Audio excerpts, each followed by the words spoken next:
Hi, good morning. My name is Michelle and I am a PE teacher at New World International School. I wanted to talk to you a little bit about healthy eating in our lunch boxes.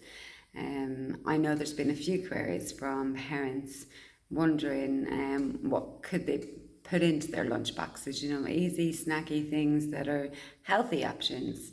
So first of all, I'm a mum, so I perfectly understand. Sometimes you're rushing out the door in the morning and it's easy just to grab a Nutella sandwich or, a packet of crisps, and yeah, it's so much simpler than having to think about what to prep. But it doesn't have to be that complicated. Um, Kids, find out what your kid likes first of all. What vegetables do they like? What fruits do they like? And you as a parent already know that information. I like to have a nice lunchbox that has a varied from a vegetable, a fruit, some nuts, and then a substantial meal in the middle, and also something dairy. I always believe that that's the good mix. So for my son in particular, he likes carrot sticks, cucumbers, and nuts, and then I give him some dried apricots. Your child might like dates, they might like some sultanas. All of those things, like the nuts and the fruits, will give your child the energy that they need throughout the day to keep them going, so that they don't have burnout and they're not getting grumpy halfway through the morning. It's really important that they're snacking healthily, and with the right snacks, your child will also start to perform better in the classroom. So yeah, my son, like it doesn't take much to his lunch, so I could prepare my carrots for the week. I cut them up into little sticks at the start of the week. I put them into a big container and keep them in the fridge or into a sealed bag. Cucumbers are a little bit different because it goes off a bit quicker. So I might do 2 days of cucumber. The kids might like it round, they might like it in squares, but this is all things that could entertain them. Um, Find their favourite nuts. Not all kids like walnuts, but they might prefer some cashew nuts. Remember, portion sizes doesn't have to be big. Small portions with different little varieties keeps your child very interested. Fruit, you could look at oranges, chopped up oranges. Make sure you have chopped them up for them, because otherwise they might struggle to get the peel off unless it's an easy peel. Tangerine. You might look at kiwi slices. Always chop up your child's fruit for them, because it makes it easier. Because if it's something like even apples, I find when a child looks at it and it's like it's sat there as a full apple, they kind of go, oh, that kind of seems like a lot of work to have to eat that. So it's good to chop it up into small, manageable pieces. And you will find that they'll eat way more of it whenever it's chopped up like that. For yogurts, try to stick to healthy yogurts if you can. If your child likes natural yogurt, even better. If you can get a natural yogurt and they eat that, brilliant. It's so good for their insides. It's so good for their tummy. Keeps their tummy healthy and helps with all of their digestion of their food. If not, that's fine. You can go to a fruit-based alternative. There's plenty of healthy yogurts out there. Try to stay away from the ones that add syrups or add chocolate chunks or add cocoa pops. So stay away from those, because they're just full of sugar and they're of no benefit to your child and to their learning and to their ability to concentrate throughout the day. Other things then is your main meal. So the main part of the meal, my son, sometimes he take leftovers from the dinner the day before. If that's not the case, I generally make him a big chicken sandwich or a roll or wrap, or some bacon, some turkey bacon. He loves turkey bacon, so sometimes I mix it. I have chicken and turkey bacon together. And again, you can actually prep this in advance at the start of the week, so you can actually cook your chicken fillets, chop them all up, get them ready. So it's just a matter of in the morning time, you're just grabbing a bit of it, sticking it into your sandwich, And I always give him some lettuce and cheese or tomatoes, whichever he likes in his sandwich. Try to change it up though, kids get bored. It's like, oh, it's that chicken sandwich again. So do try to change it up. You might add some beef in there. Just, change it regularly. It doesn't have to be every week, but do try to implement some changes. Or even if once a week it's some couscous or it's something, just something different that inspires their lunchbox, so to speak. Talking about drinks, it's very easy to think that an orange juice is healthy.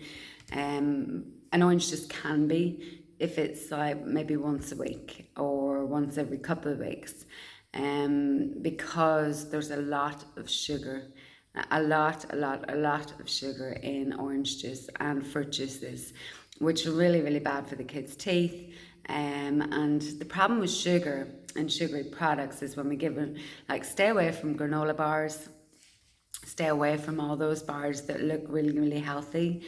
They are not healthy. They are so full of sugar and so bad for your child, and bad for their teeth, and it doesn't help with their concentration, because when they eat that bar, they get this crazy spike of energy and excitement. But the problem is that that energy disappears so quickly that whenever that energy level drops, your child gets really irritated and really grumpy, and they don't even know what's wrong. But it's literally they've had a sugar rush, and then they've been brought back down again. So stay away from anything, any sugary products. Your child doesn't need it. They have enough energy with healthy food to keep them going over long periods of time without giving them any sugar spikes. And it's really, really not beneficial. You think that you're treating them, and that's great, but maybe save the treats for a Thursday, and they have the treat, and you say to them, okay, just have that treat at lunchtime, and that's their one treat a week, so they look forward to the Thursday lunch if you feel like they need to get that treat. I do give them treats as a PE teacher. I give my student of the week a treat from each grade, because I feel it helps them, listen in class better because they're working towards this treat. But yeah, it's only two students or one student out of the class for the week that gets that one small treat. Sometimes it's a marshmallow, sometimes it's a chocolate bar, sometimes it's a lollipop. I'm not saying never ever treat your children. Like, it's hard not to. They want ice cream, they want sweets. But just bear in mind during the week that everything that you give them affects their learning ability and affects their ability to concentrate well in class. I also believe that a really good start in the day, so for lunchtime, for breakfast time, it's really, really important that they get a good start. So stay away again from the sugary stuff, the Cocoa Pops, the sugar puffs, all of those stuff.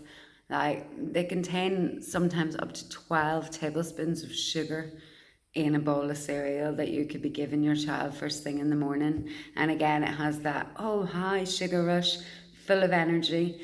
And then within an hour, it drops, and they haven't even started their day, and they're already, they're up and down and up and down. So stay away from that. Like, my son loves porridge, and it's so cheap and so effective. It fills him up. It gives them energy over a long period of time. I add a little bit of honey in. I add some of his favourite fruits in, and he absolutely loves it. And a little bit of cinnamon. It's so good for him. Other than that, I make my own granola. It's so simple to make. Just chop up a load of nuts, fire in some oats, grate some apple, lots of honey, cinnamon, mix it all up together, spread it out, bake it in the oven for 25 minutes, and you've got granola, healthy granola for the week. And it's not only that I don't just eat that for breakfast. I actually would take a small container and I snack on that during the day, and it gives me all of the energy that I need, and it's so tasty.